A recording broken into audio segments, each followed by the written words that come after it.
Hello dear friends, राजसस online academy में आपका स्वागत है। नेट सेट के पेपर 1 को हम क्रैक करने जा रहे हैं और रिसर्च एप्टीट्यूड से हम शुरुआत कर चुके हैं। आज हम देखेंगे कि रिसर्च एप्टीट्यूड में रिसर्च प्रोसेस का बहुत ही ज़्यादा महत्व है। मिस खास करके अगर आप पेपर 1 के लिए जा रहे हो तो जो भी पेपर सेटर है उसके दिमाग में चल रहा है भाई कि क्या ये जो नेट सेट क्वालिफाई होने वाला स्टूडेंट है इसे सच में रिसर्च एप्टीट्यूड समझा है कि नहीं समझा है, और आपकी इस समझ को रिसर्च प्रोसेस के जरिए ही माना जा सकता है। मीन्स आपको रिसर्च प्रोसेस अगर सही तरीके से पता है, इसकी क्रोनोलॉजी पता है, इसका 1 2 3 4 एक लाइन से पता है, तो आपको रिसर्च बेसिक पता है ऐसा माना जा सकता है। ये बस ऐसा है कि जैसे आप कोई खाना पका रहे हो तो खाना पकाने में जो एकदम से स्टार्ट से एंड तक जो भी चलता है, खाना पक जाने तक, आपके दिमाग में जैसा खाना है वैसा पक जाने तक, उसे कहते हैं रिसर्च प्रोसेस। मीन्स ये बहुत ही अजीब और अटपटा आपको लग सकता है, लेकिन आप इसको कनेक्ट कर पाएंगे। जैसे मैं बात आगे बढ़ाना शुरू करूंगा आपकी समझ में आ जाएगा कि सर जो कह रहे हैं वो सही है। कैसे कि खाना जब हम बनाते हैं तो हमारे दिमाग में सबसे पहले ये होता है कि मुझे क्या खाना है, या फिर घर वालों को क्या खाना है, या फिर जो मेहमान आए हैं उनको क्या खाना है। इसका मतलब आपका एक एरिया ऑफ इंटरेस्ट बन जाता है। ओके, एरिया ऑफ इंटरेस्ट आपका बन जाता है कि क्या बनाना है, what is the thing I like the most to consume to eat. इसी तरीके से रिसर्च प्रोसेस में सबसे पहला काम हम करते हैं फॉर्मुलेशन ऑफ रिसर्च प्रॉब्लम। ये रिसर्च प्रॉब्लम जो मैं बता रहा हूं आपको, यहाँ पर आप देखिए प्लीज, जो मैंने राउंड किया है अभी। फॉर्मुलेशन ऑफ रिसर्च प्रॉब्लम, कोई ना कोई तो प्रॉब्लम से हम डील करते हैं। मीन्स हमें लगता है कि हाँ ये प्रॉब्लम है।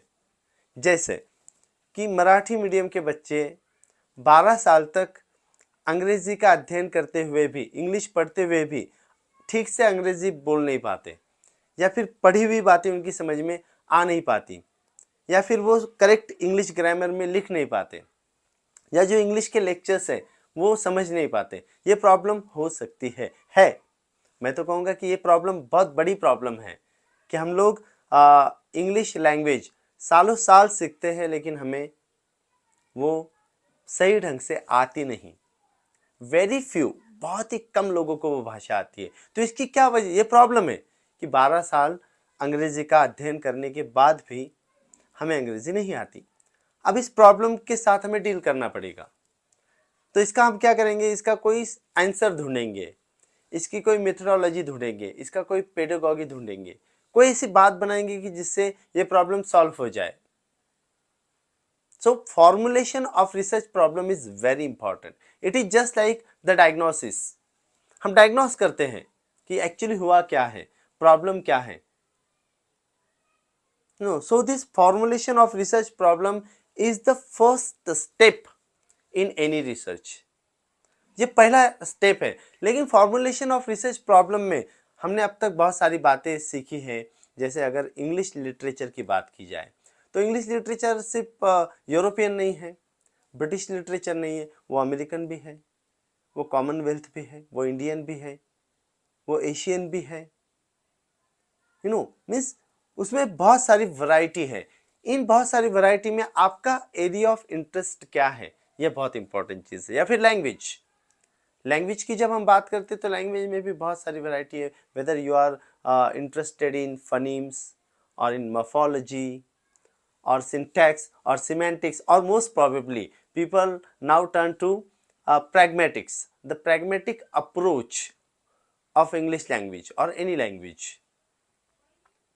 तो हम ये देखते हैं कि फॉर्मुलेशन ऑफ रिसर्च प्रॉब्लम, आपको हमेशा इस बात का ध्यान रखना है कि रिसर्च प्रॉब्लम को फॉर्मुलेट करना ये सबसे पहला हमारा काम होता है। जैसे देखिए, अगर आप पेट की एग्ज़ाम क्वालिफाई हो चुके हो और पेट की एग्ज़ाम क्वालिफाई होने के बाद अब इंटरव्यूज के शेड्यूल लगेंगे। ये शेड्यूल्स लगने के बाद आपको बुलाया जाएगा। किस लिए बुलाया जाएगा कि आप कौन सा टॉपिक चुनने वाले हो। तो आपका टॉपिक का मतलब क्या होता है, your topic does mean the problem you are going to deal with and a solution you are trying to find out. So ये बहुत ही important चीज़ है कि आप फॉर्मुलेशन ऑफ रिसर्च प्रॉब्लम पर बहुत ध्यान देते हो, और फॉर्मुलेशन ऑफ रिसर्च प्रॉब्लम तभी हो पाता है। देखिए ये बहुत इंपॉर्टेंट चीज़ मैं आपको बता रहा हूँ।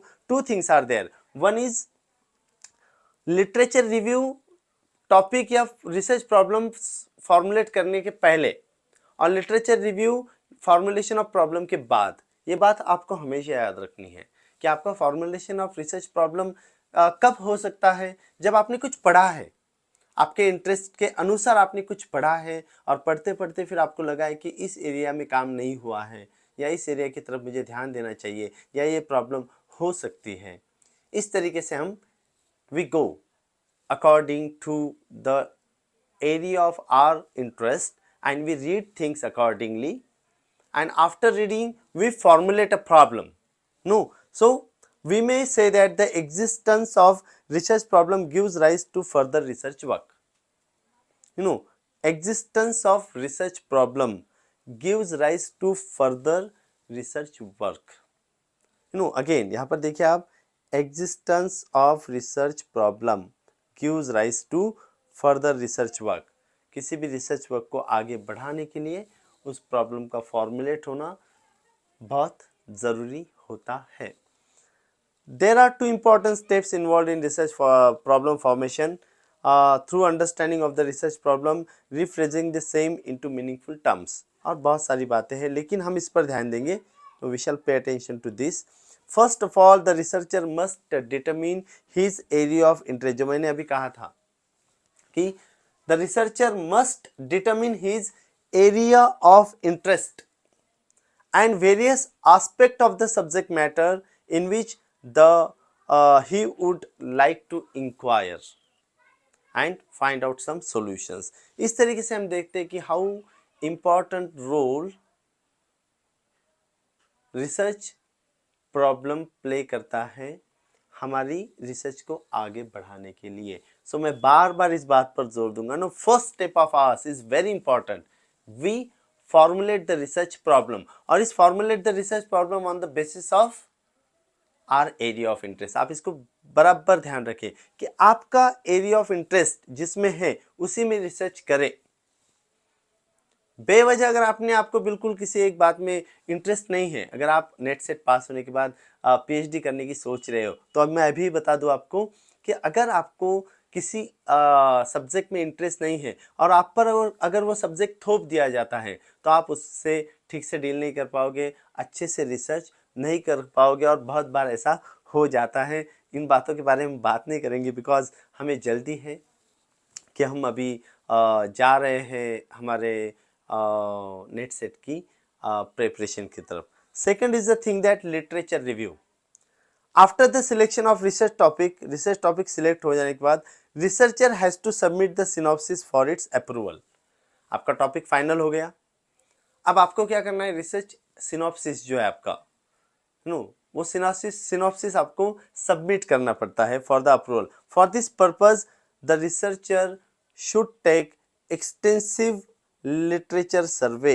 Extensive literature, for this purpose researcher होना चाहिए, वहाँ पर रिसर्च हो गया है, there is a spelling mistake, not spelling mistake, वो बाय ऑटो टाइप में हो गया होगा।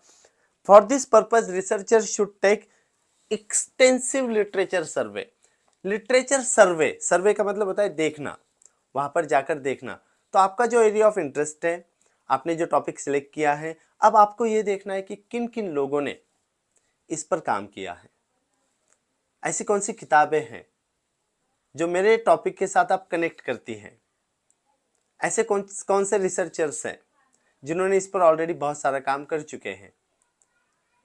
इस तरीके की जानकारी हम बुक्स के ज़रिए, रेफरेंस मटेरियल के ज़रिए, फिल्मों के ज़रिए, डॉक्यूमेंट्रीज़ के ज़रिए, डॉक्यूमेंट्स के ज़रिए, मैन्युस्क्रिप्ट्स के ज़रिए हम कलेक्ट करते हैं। ऐसा करना पड़ता है। Literature review is a very important thing.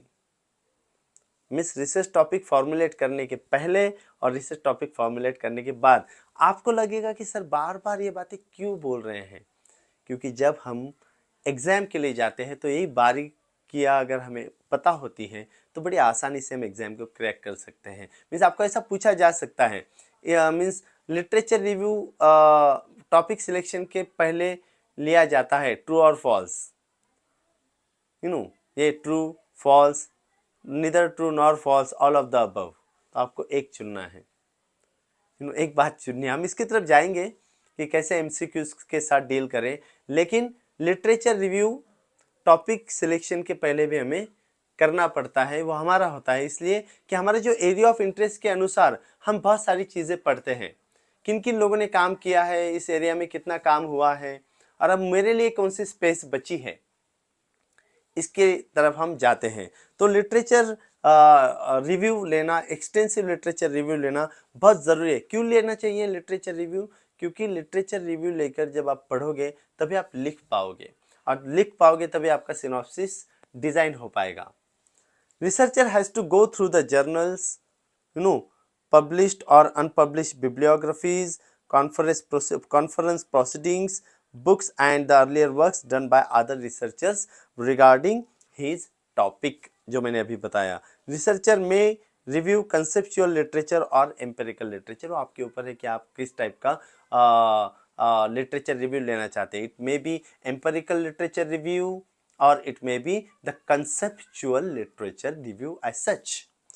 आगे बढ़ते हैं और देखते हैं कि डेवलपमेंट ऑफ वर्किंग हाइपोथेसिस, ये बहुत ही इंपॉर्टेंट चीज है, know the most important I can say, कि कौन सा है, developing of working hypothesis.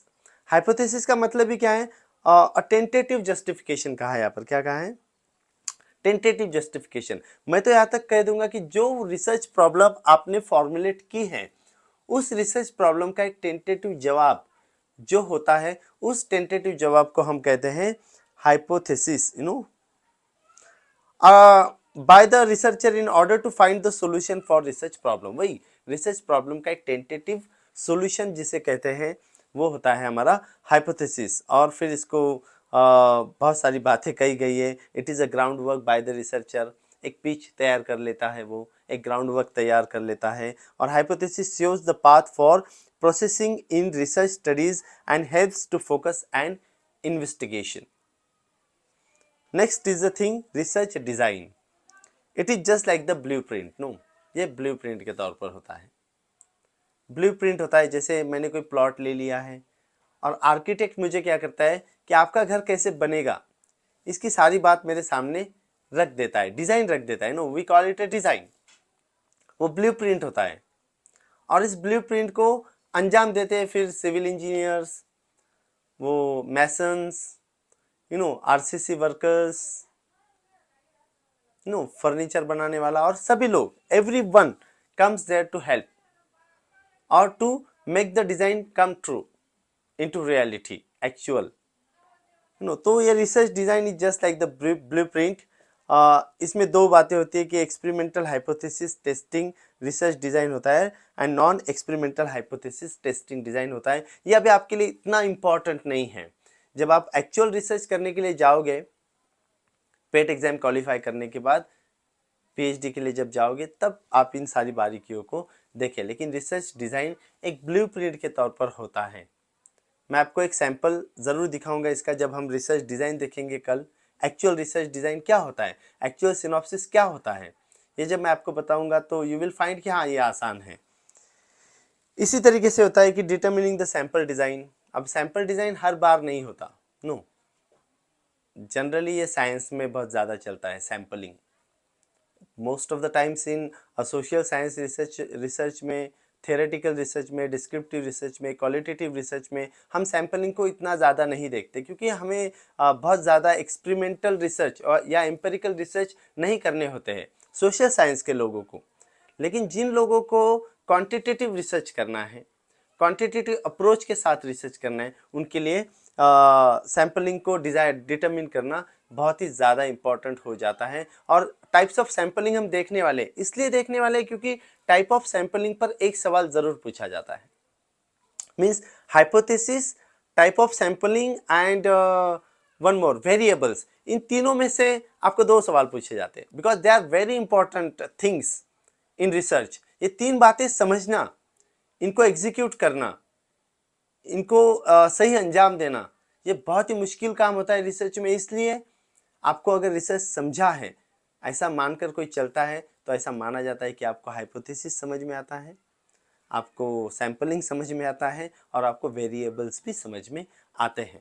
Okay, next हम देखेंगे कलेक्शन ऑफ डेटा। और कलेक्शन ऑफ डेटा में दो इंपॉर्टेंट चीज़ें होती है, एक को प्राइमरी डेटा कहते हैं और एक को secondary sources of data collection कहते हैं। प्राइमरी डेटा में होता है हमारा manuscripts, surveys, questionnaires, speeches, biographies, autobiographies, diaries, histories, interviews, works of art and literature, research report, government documents. जैसे मेरा जो रिसर्च था वो था the effective use of film communication films the effective use of communication in films to teach and interpret novels.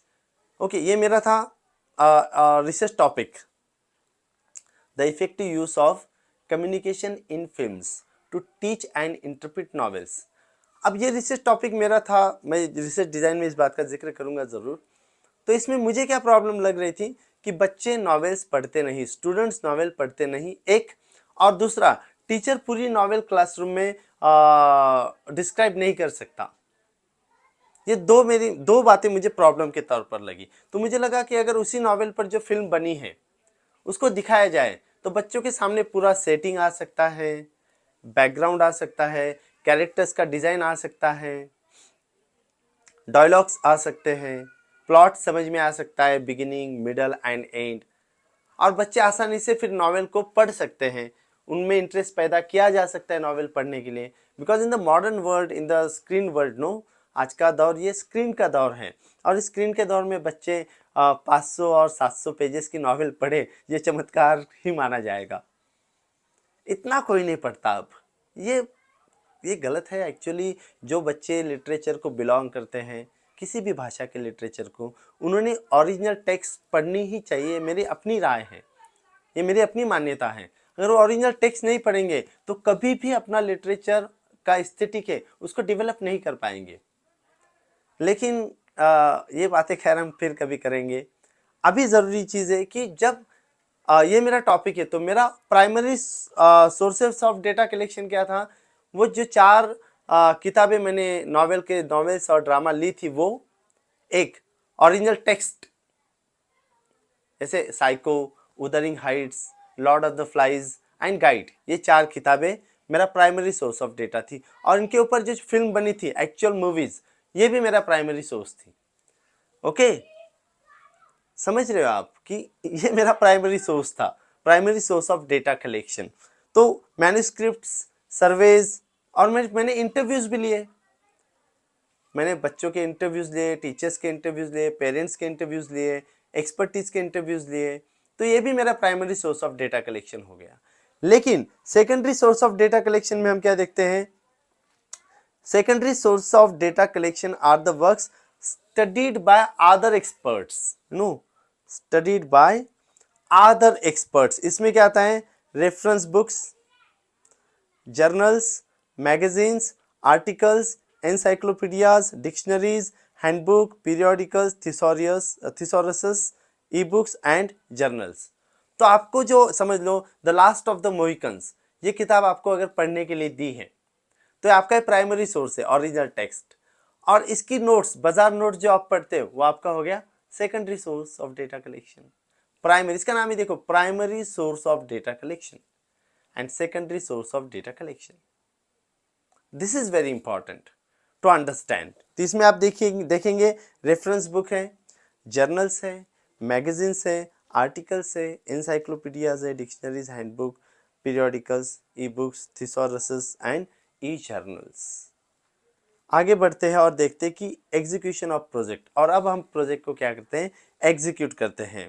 That the project is executed in systematic manner and in time. No, ये systematic manner और ये in time हमें देखना पड़ता है, systematic तरीके से। और इसी सिस्टमैटिक तरीके को हम जाएंगे रिसर्च डिजाइन में। सिंपल है बाबा, मैंने अभी कहा ना कि अगर आपका कोई प्लॉट है और आपको घर बनाना है तो आपको पहले क्या करना पड़ेगा, गड्ढे खोद लेने पड़ेंगे, फुटिंग्स ले लेनी पड़ेगी, प्लिंथ बनानी पड़ेगी, और फिर एक के बाद दूसरी बात आप रखते जाओगे।